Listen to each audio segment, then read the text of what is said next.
하나님 말씀은 마태복음 3장입니다. 우리가 이와 같이 하여 모든 의를 이루는 것이 합당하니라. 예수님께서 세례를 받으시며 당신이 세례를 받으시는 이유에 대해서 말씀하신 내용이었습니다. 세례 요한은 광야에서 천국 복음을 전파하며 세례를 주고 있었을 때 수많은 무리들은 혹시 세례 요한이 그리스도가 아닌가 하며 기대하고 있었지만 이러한 백성들을 향하여 자신은 그리스도가 아니며 자신이 바로 이사야 선지자가 말했던 그 광야에 외치는 자의 소리라 증거하였습니다.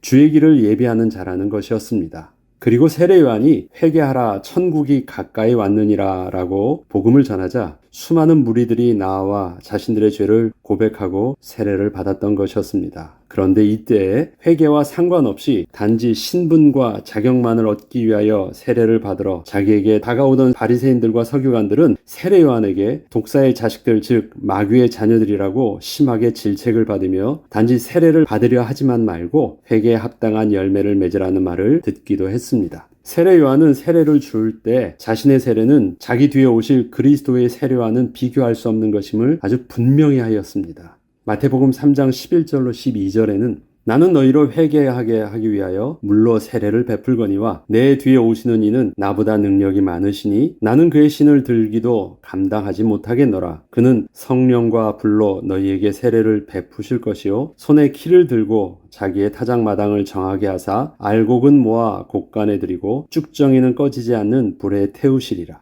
이렇듯 세례 요한은 지금 자신이 베풀고 있는 물 세례가 분명 그리스도께서 오셔서 베푸실 성령과 불 세례와는 비교할 수 없는 것임을 분명히 하면서 자신에게 세례를 받고자 나오는 백성들을 향하여 회개를 촉구하였고 회개에 합당한 열매를 맺으라 하였던 것이었습니다. 백성들은 세례를 받을 때 자신들의 죄를 자복하며 세례를 받았습니다. 자신들이 스스로 죄인임을 시인한 것이었습니다. 그리고 이전의 삶을 스스로 돌이키기를 다짐하는 것이었습니다. 그러나 이것은 저들이 죄 사함을 받았다는 것을 의미하는 것은 분명 아니었습니다. 죄 사함은 죄인이 회개함으로 이루어지는 것이 아니고 또한 세례 요한의 세례를 통하여 이루어지는 것도 아니었기 때문이었습니다. 죄 사함은 그리스도께서 필요하신 일이었습니다. 세례 요한은 이것을 정확하게 알았기 때문에 자신의 물 세례의 한계를 분명히 한 것이었습니다.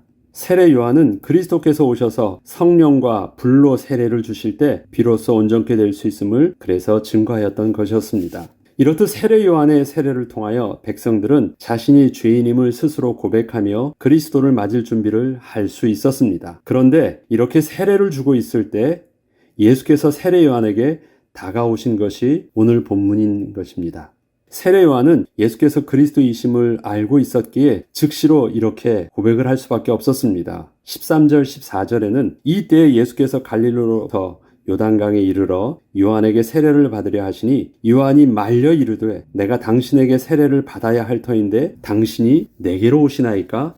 이처럼 예수님께서 세례 요한에게 세례를 받으신다는 것은 세례 요한 입장에서는 말도 안 되는 일이었습니다.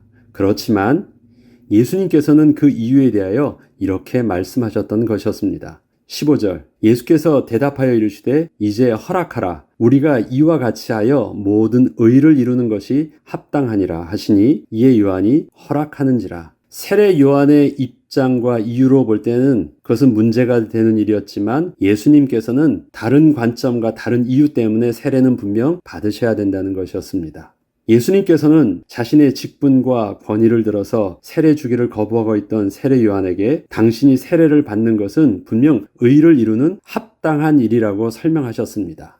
다른 관점에서 당신이 세례 받는 것을 보라는 것입니다. 그리고 그것을 반드시 보여주어야 한다는 것입니다. 이는 예수님께서 죄인이시기에 세례를 받으신 것이 아니라 모든 하나님의 의를 이루는 시간표가 되게 하심으로써 요한에게는 이제껏 감당해왔던 그리스도를 맞이하기 위한 준비 시대를 마무리하도록 하신 것이었고 자신에게는 메시아로서의 사역을 새롭게 출발하는 기점으로 삼으신 것이었습니다. 바로 그 순간을 통해서 세례 요한은 이제는 마무리가 되는 것이었고 비로소 본론의 예수님의 사역의 시대가 시작되어지는 그 기점에 바로 그 세례가 있었던 것이었습니다. 이로써 예수님은 이사야 선지자의 예언처럼 메시아이며 고난받는 종으로서 온전히 세워지게 되신 것으로 이는 세례가 죄인이 받는 의식이었기에 죄 없으신 주님은 세례를 받으실 필요가 없었지만 죄와는 전혀 상관이 없으신 천지를 창조하신 주님께서 인간에게 세례를 받으심으로써 거룩하신 하나님께서 사람의 몸을 입고 오신 것과 십자가에서 죽으신 것과 같은 굴욕적인 낮아지심을 보여주신 것이었고, 이것은 성부 하나님의 말씀에 온전히 순종하심이었던 것이었습니다.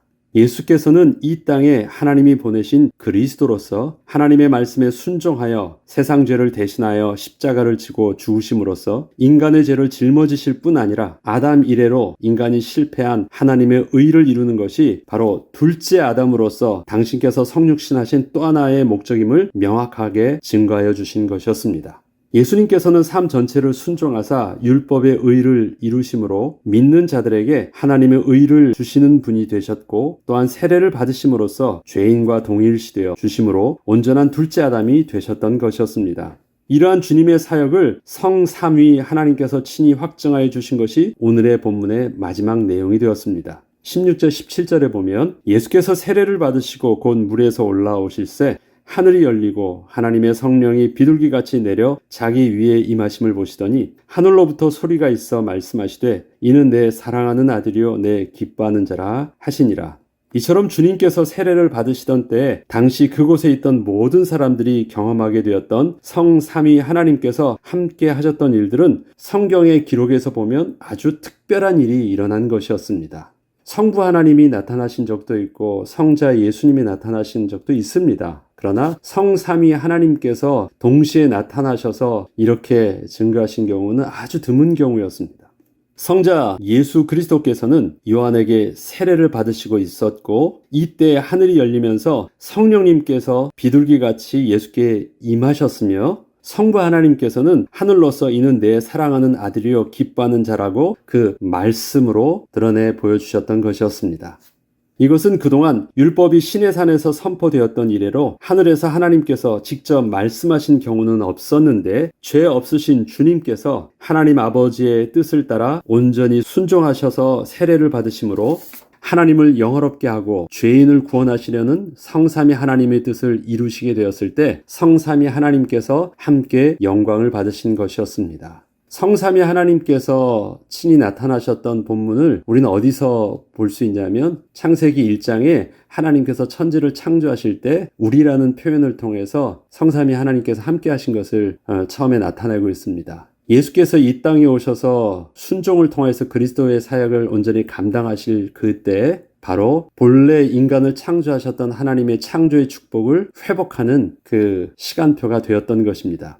세례는 분명 예수님 입장에서는 굴욕이셨고 죄인처럼 낮아지심이었습니다. 그러나 불순종함으로 하나님을 떠난 인간을 향하여서는 성육신하사 온전히 순종하심으로 다시금 하나님의 의를 회복케 하여 주신 그리스도의 온전하신 사역의 모습이셨던 것입니다. 그것을 통해서 다시 하나님을 온전히 영화롭게 할 수 있는 그 출발이 되었던 것입니다. 이와 같은 예수님의 순종의 모습은 공생의 기간 동안 계속해서 본으로 보여주셨고, 마침내 십자가에 죽기까지 온전히 순종하심으로 율법의 의를 온전히 이루셨던 것이었습니다.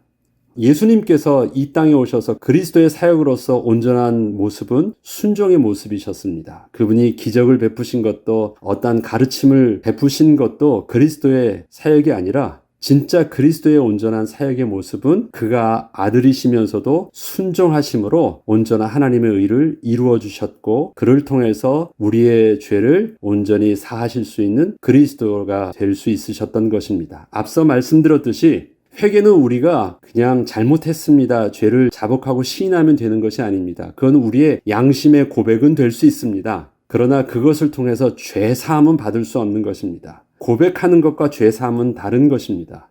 온전한 의를 이루는 죄 사함이 이루어지려면 그 죄를 사할 수 있는 자격 있는 자가 대속의 비밀이 있어야 됩니다. 예수께서는 바로 그 대속의 주가 되셔서 이 땅에 오셔서 친히 십자가의 죽으심으로 대속의 의를 이루신 것입니다. 그 의를 이루시기까지 예수님께서는 이 땅에 하나님을 떠나 스스로 자기가 왕이 되었고 불순종으로 죄인 되었던 인간을 향하여 온전한 순종의 모습으로 죄 없으신 대속주로서 그 자격을 분명히 하셨고, 또 그렇게 죽으심으로 율법의 의를 온전히 이루실 수 있으셨던 것입니다. 이러한 예수님의 순종의 사역의 모습을 우리가 잘 기억하면서 예수님의 공생의 기간을 기록하고 있는 복음서의 내용들을 우리가 계속해서 하나씩 묵상하면서 나아갈 수 있도록 해야 되겠습니다. 기도하겠습니다. 예수님께서는 불순종한 인간에게 다시 율법의 의를 온전히 이루시기 위하여 참된 순종의 모습으로 또 그리스도의 사역을 감당하시기 위해 이 땅에 오셨습니다. 순종의 모습은 죽기까지 낮아지심이었고 거룩하신 하나님께서 천한 인간의 몸을 입으시기까지